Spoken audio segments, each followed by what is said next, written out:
Good afternoon. I'm Cameron Clark, and I'm the director of the Indiana Department of Natural Resources. With me today is Jack Seifert. He's the Indiana State Forester and heads up our Division of Forestry.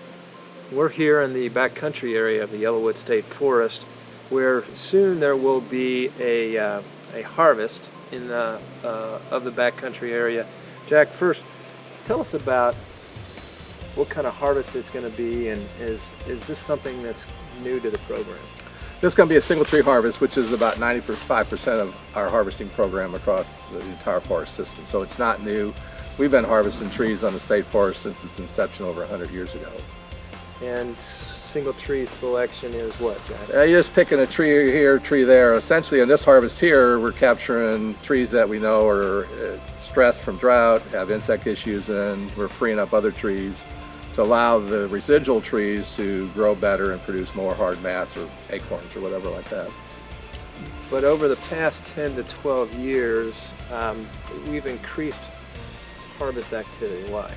The reason we've increased our harvesting activity is the data had been strongly suggesting that our forest was maturing. Keep in mind that at the turn of the century, the entire landscape of Indiana was almost denuded from trees. So they've all come back from the early 1900s.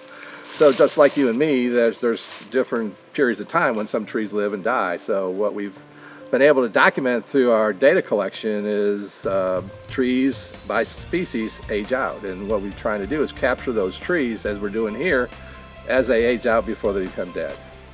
How do you know how much to harvest in any particular area? We put in place a really strategic inventory program that allows us to come through the entire forest system every 5 years and analyze the data. So actually we divide the forest up into panels we call 1/5 of the forest. We inventory those.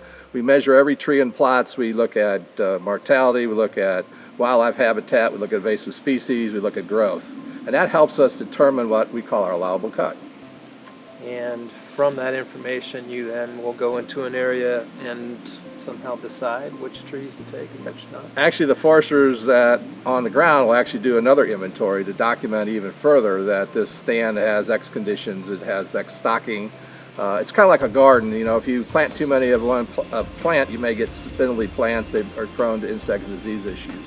That's what we're trying to do here, is essentially manage density and then provide habitat and right conditions to regenerate the next forest.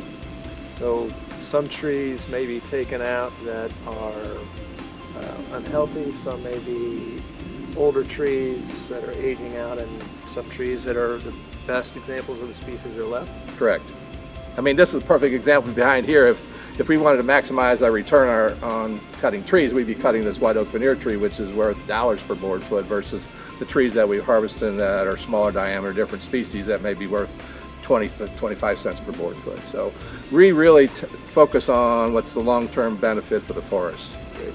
Well, Jack, thank you very much. You're welcome.